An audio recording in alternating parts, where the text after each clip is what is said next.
Welcome back to the Nerdery. I'm JD. I'm Jimmy. And this is Reviews Tuesday. Yeah.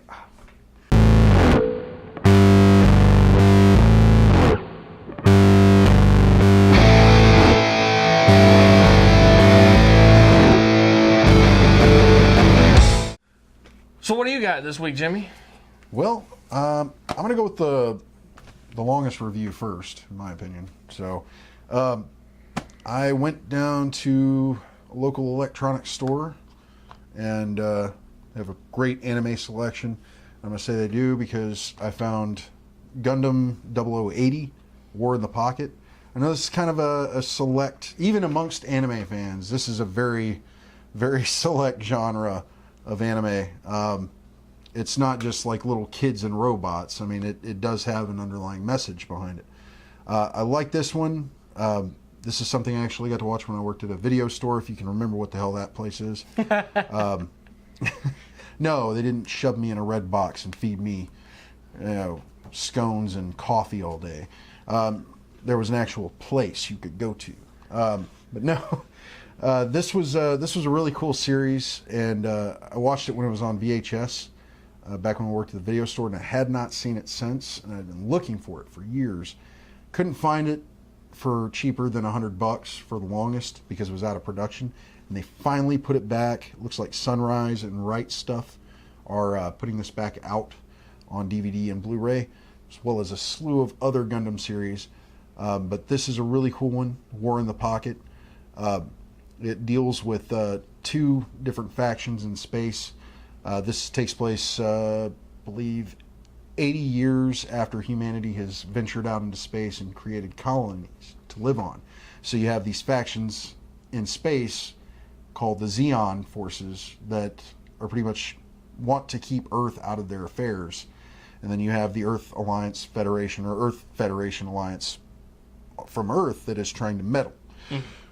And depending on what series you watch, depends on which way it kind of goes. You know, sometimes you get perspectives on both ends that give you an idea that it doesn't really matter what side. There's no good or bad guy. The good and the bad of it is the goodness in people's hearts and the realization that what they are doing with these giant robots is terrible. That war is horrible and people die and things are difficult. And it deals with this from the kid's perspective. He has a longtime friend that has come back to the colony that he lives on, and she's been away in the military. And unbeknownst to him, she's been working for Anaheim Electronics, which basically has been producing the Gundam. And she is a Gundam pilot, a test pilot. And he doesn't know this because, of course, it's top secret. Well, he also runs into this other pilot from the Zeon Force that crashes his mobile suit in the colony. And the kid runs into him and befriends him, and he gets tangled up in, these Zeon forces trying to destroy the Gundam that's being built secretly on the colony. Oh, wow. And the way the Earth Federation is depicted as kind of bad is they're breaking a treaty by doing that. Oh, wow. So the Zeon forces are trying to destroy this Gundam, and if they don't, there are heavy consequences. So imagine you're living in a colony in space, and at any point your colony could be destroyed by these giant robots, or maybe a nuclear weapon, something like that. It's kind of frightening, the scope of things, and it really goes into that. As a matter of fact, the kid has a vision in the anime where he's standing in an arcade and he's watching another kid play this shooting game. It's like the kid's in a Gundam or a mobile suit, and he's shooting these other mobile suits in a city. There's a massive explosion. The kid in his mind has this vision of seeing his colony being destroyed by a nuclear weapon. Oh, wow. Like down to, kids in a classroom just being incinerated. Oh, wow. And it really drives that home. And I think that's an underlying idea that everybody needs to keep in their heads. So that's why I like this stuff. This takes place in what they call the Universal Century. So you have BC, AD, and then mankind's venture out into space, which is Universal Century. I'm giving this, yet again, 5 stars, because I gave it 5 stars back in the day before I even knew. As a matter of fact, forget stars altogether. I'm giving it chimichangas. 5 chimichangas all the way. Loved it. It's a great, great series. I got it for about $42 at Fry's Electronics. So if you got one near you, go check it out. They might have it. Shop online. Always check out your other vendors as well. Go look at Amazon, whatever. Yeah. Next on the docket, I've got Deadpool number 34. This is kind of a flashback book.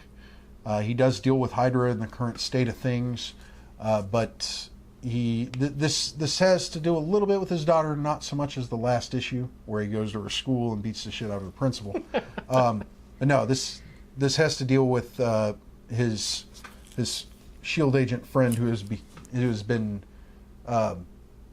consciousness has been inserted into a life model decoy. So she's a robot, and she realizes that Deadpool has put a bullet in Phil Coulson's head because Captain America told him to do it. Oh, wow. Told him that he went rogue and you need to take care of it by any means necessary. And Deadpool's like, okay, well, I guess I'm just going to have to kill this guy. I mean, that's just what you guys do, right? But this was before everybody knew that Captain America was part of Hydra. So, yeah. So it's kind of a flashback to him dealing with the situation with his friend, finding out what happened to Coulson and coming after him with it. And also having to deal with Hydra in the present tense and kind of playing along. He feeds them these Avengers or these heroes that they're looking for, but they're like B-listers, C-listers. He's not giving them any of the big guys. He just keeps hauling in these, nobodies, like the Trapster, or what do you say? He gives him his name. He said, "Oh, I brought in so and so, aka Paste Pot Pete, aka the Trapster." It's really great because even with the serious tone of this book, there's still a bit of humor thrown in, and I love the way he deals with Hydra. He deals with them like they're jokes, which they totally are. Yeah. Sail Hydra. I'm giving this one, as always, 5 chimichangas. Really, really good book. I'm not too sure, but it seems like they're going bi-monthly with this one. I haven't researched it too much because it didn't seem like it was too long ago that they had released the previous issue. Anyway, 5 chimichangas. Enjoyed the hell out of it. I've got Secret Empire number 7. Yes, number 7.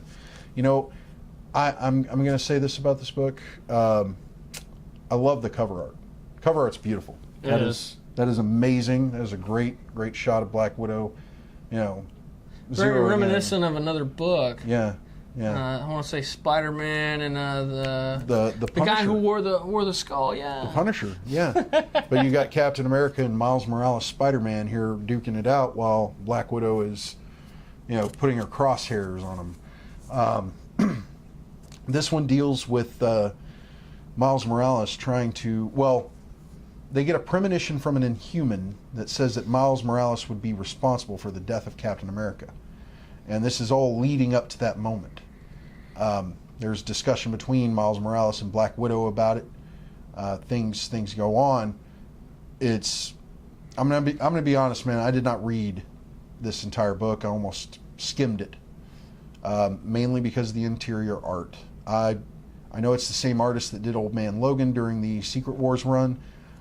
I'm not digging it. I'm not digging the artwork. It really throws me off. It seems dry. It does, and it gets me out of the story. Yeah. There's not enough detail to it. You do encounter a Hydra-controlled or Hydra-brainwashed Punisher, who basically he's going after Black Widow, and she's asking him, "Why are you doing this?" And he's like, "Because I was promised an army to do the thing that I always wanted to do, was to rid the world of crime, and nobody's going to stand in my way. That's what Hydra promised me, and I'll take it." Wow. And it's I mean, there's some really good plot points in this. It's a good story. I just don't think the artwork fits for it. I'm kind of halfway there, so I'm going to give it 2.5 chimichangas because I didn't quite feel that everything was cohesive, that I could keep track of what was going on. But if you'd had a different artist on this, I probably would have been like totally immersed in the book. Yeah, that's pretty much all I've got for this week. So going ahead with what you got, sir. Alrighty. Looks like you got a hefty stack. Yeah, I got 5 books this week. Started off with Action Comics number 984. Dealing with... this is dealing with Clark Kent and his family. Of course, Superman's been blind now for a little while, for a couple months now, actually. And he's having to fight pretty much all of his greatest foes from the early 90s. Yeah, it looks like a couple of the Reign of Superman characters. Complete with Steel. Yeah. Even Steel's there. Hank Henshaw, Steel, they throw Superboy. Eradicator. Okay. Zod, Blank, Mongol, Metallo. Yep. So they're all there, and of course they were ganging up on Superman and, well, Superwoman, Supergirl, and Kong Kian, I believe is his name, the Chinese Superman. Huh. And Steel all rush in to help him out, and Zod activates the projector and throws most of them into the Phantom Zone. Well, he throws all the heroes into the Phantom Zone, but with Henshaw and the Eradicator. And the Eradicator has a specific job while in the Phantom Zone. He's supposed to be bringing people back.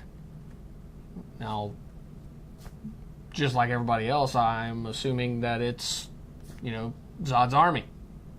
Couldn't be more wrong. I'm not going to tell you who. You're going to have to read it yourself to find out. Definitely crank this one up to 11. I was completely and totally shocked and stunned. So this is not a filler issue. No, not at all. This is meat and potatoes. Yes. Loved it. Very nice. Very nice. Moving on. Hal Jordan, the Green Lantern Corps, number 25. Now, what's been going on here recently is, it came out that a Green Lantern murdered a Yellow Lantern in the middle of them working together. I see it. Okay, the character on the cover is Soranik, and she is Sinestro's daughter, and she is clutching Hal Gordon's head. Yes. Or Hal Gordon. Man, I'm off my game tonight. But yeah, she's been leading the Sinestro Corps since Sinestro's been killed, and she's dating Kyle Rayner, Green Lantern. And it was revealed that their most recent foe was actually their son from the future. Oh, wow. And he was killed by Green Lanterns. Well, not directly, but through their actions. And all this comes about, and a lot of things come to light. And she casts aside the name that she has taken instead of Sinestro. She throws it down. She, no, I'm taking the name I was born with, Soranik Sinestro. And this is Sinestro Corps. And cracking the whip, getting everybody back in line, huh? She wants to break the truce. Wow. And separate, and everybody's pleading with her. We can make this work. Don't throw away all this hard work we've put towards this. She refuses. There's going to be a fight. And John Stewart gives a simple command, and all of a sudden, all the Sinestro Corps rings quit working against the Green Lanterns. Uh-oh. Now, this in no way spoils what's actually going on, everything else that's going on in this issue, but I'm going to give you this. You remember way back in the day when the green rings had the yellow impurity? Yeah. And they didn't work on anything that was yellow? Yeah. Well, John put that in the new power core for the Sinestro Corps. They have a green impurity. Ah. So he activated the impurity. They don't work anymore. Hey, you guys wanted to rise up? Sorry. Yeah. But there's a lot more going on in this book, and as you can see, it is a $3.99 book, not a $2.99. This is an extra size anniversary issue, and it is just that. There's a lot of book here. There's not very many ads, but this is a great, amazing book. And I'm not going to give away everything. Like I said, what I did give away is just a little bit. Tip of the iceberg. Yes, definitely crank this up to 11 and beyond. Absolutely amazing book, and I was right all along. What I was right about, you'll have to pick it up and read it yourself to see. Moving on, Ben Reilly, the Scarlet Spider. This is issue number 5. Finally, Scarlet Spider versus Scarlet Spider. Them duking it out. I've waited long enough. Finally, the Scarlet Spider has come back to the back. To the back. Anyway, you have Ben trying hard to reason with pretty much his brother, Kane Parker. Yeah. Trying to tell him, you don't want to kill me. This isn't how this is supposed to go. We should be friends, blah, blah. And Kane doesn't care at all. He just wants to kill him. I don't want to hear you talk. I don't want to talk at all. I just want to kill you. The best thing you can do is to stop fighting and just let me kill you. Just let me in it now. But there's a whole lot of stuff going on behind the scenes in this book that I have a feeling is going to really unravel in the next issue.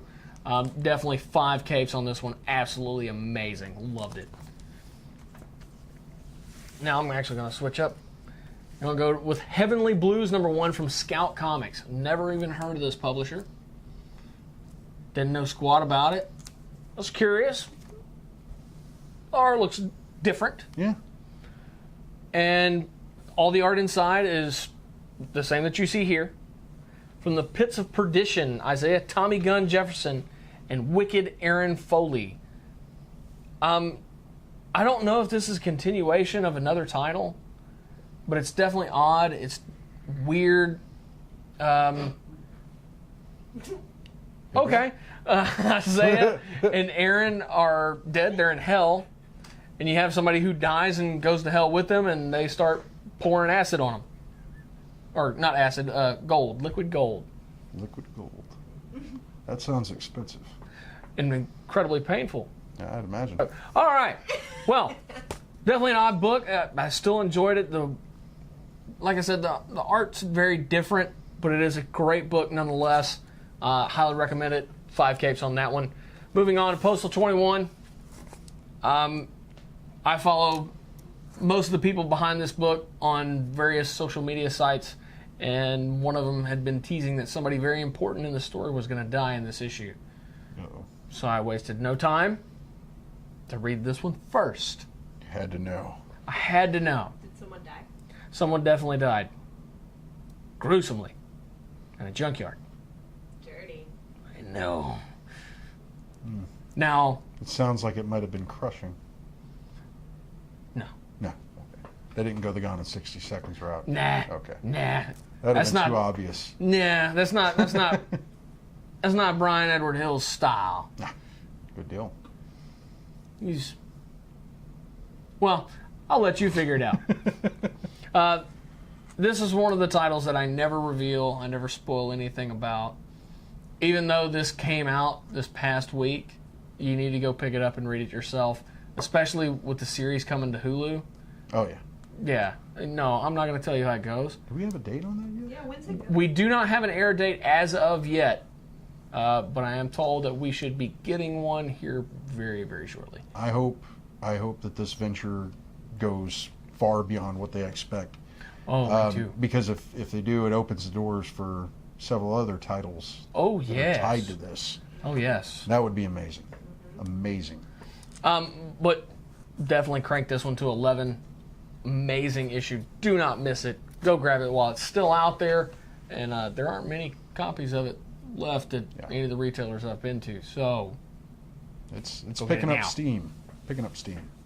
and it's picking up in popularity and value. Yep. Because it's getting a series on Hulu. Yep. So if you don't have Hulu, go get that too. That's not much. No. It's like what, $8.99 for minimal ads? Yeah. Yeah. I think we paid the like $4 or $5 and the ads don't bother us. Yeah. I think if you got a problem with ads, you do I think $14.99 or $15, something like that, and you Gets get rid it of ad free. commercials. Yeah. But thank you so much for watching. Be sure to like, subscribe, follow us on Instagram, Facebook, and Twitter. Be sure to check out the website, www.thenerdery.net. There's a lot of neat stuff on there. We got all the past articles as well as all current articles. Everything that JD's keeping his thumb on the pulse of. I'm trying. I'm starting to catch up now. Whatever, you know. Jerry, He's licking it. Licking it and putting his hand on it. Yeah, yeah. where's your Green Lantern? You'll see that. He's over there doing perverted poses. Poses that would probably make Ryan Reynolds go, oh my God. Why? Thank you guys so much for watching.